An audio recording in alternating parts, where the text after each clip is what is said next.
Hi, it's Sunday night, the 3rd of January, and day 3 of my new year, 2021. Today's Living the Dream experience was jumping on a Zoom call with some friends to discuss how we are going to connect better with the folks at Avalon Care Center for 2021. It was a great meeting, and we have the year all planned out, and we're looking forward to all the opportunities we'll have to say we love you and that we care about you and we want to connect. Being part of this and being able to participate with these friends in this way is truly another way of living the dream, isn't it? My power statement for this morning said, I'm going to do all I can to relax and renew my mind as I sharpen my saw.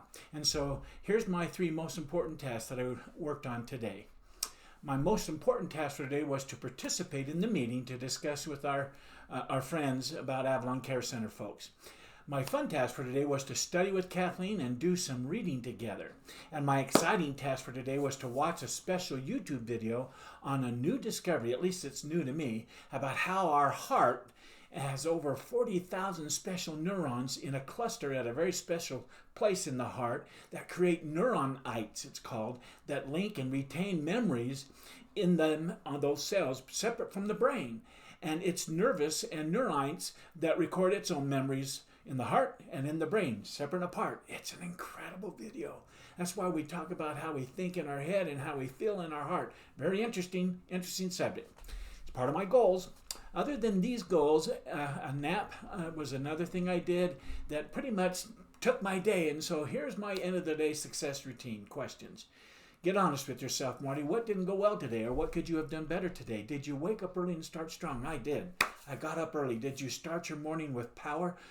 Cold blast on my face, washed my face, and went to the bathroom, and then combed my hair, and I made the bed and went downstairs and started my win the day routine, including my mindfulness time, including reading that whole thing and doing exercises. So yes, I started my morning with power.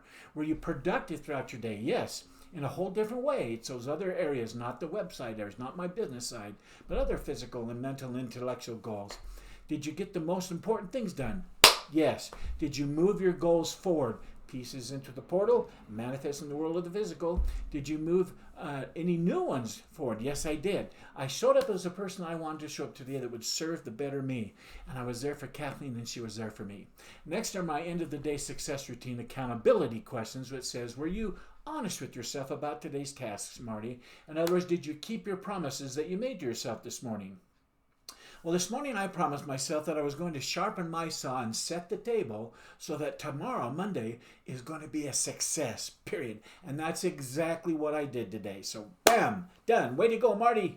The next question is, what movies did you watch during your mindfulness time today, Marty? Did you make time for them? And were there any new instant replay movies that your 2 amigos called up into the screen of your mind today? Well, besides watching my must-see TV favorite 5 movies with the additional fun injected into them because I now have more to imagine with all the new goals I've added to my why and to my vision, I enjoyed actual videos that were inspiring and increased my intellectual capacity, which is one of my goals. So that was a great thing.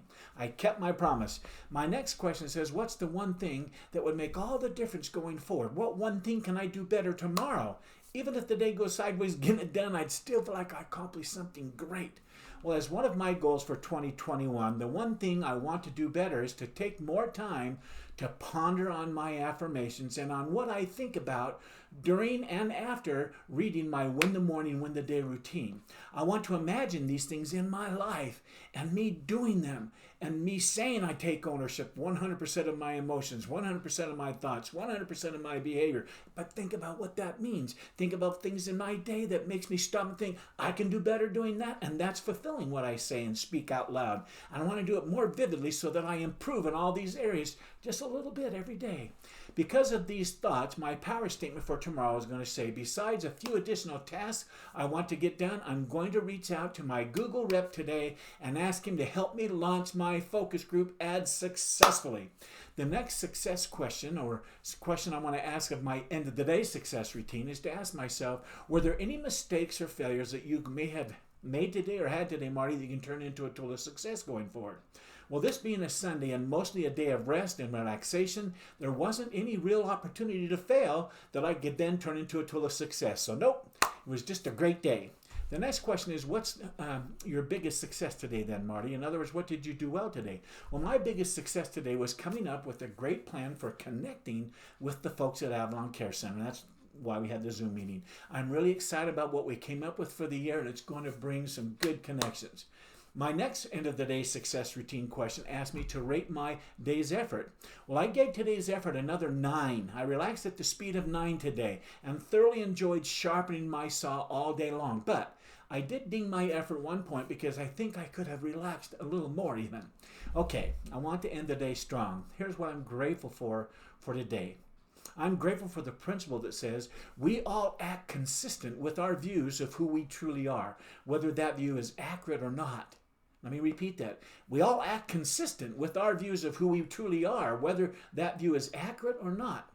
Throughout our lives, we've been socialized to link massive pain to inconsistency and pleasure to being consistent, or what I call predictable. Think about this. What label do we link to people who say one thing and then do another, who claim to be one way and then they behave a different way? We call them hypocritical, right? We think they're fickle, unreliable, wishy-washy, even scatterbrained and flaky. Some might even say that they're untrustworthy.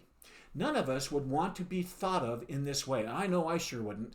And that's why whenever we take a stand, especially a public stand, and state what we believe, who we are, or what we're about, we experience intense pressure to remain consistent with that stand, regardless of what that inflexibility may cost us in the future. This is why we call people who are consistent words like trustworthy, loyal, steady, solid, intelligent, stable, dependable, true blue, and accountable. Accountability. I'm sure we all would love it if people used these words to describe us in this way. Hence, we all have a need for a sense of certainty. When we repeatedly attempt to make a particular change in our life, only to continually fall short, invariably the challenge is that we were trying to create a behavior or emotional shift that was inconsistent with our belief about who we are.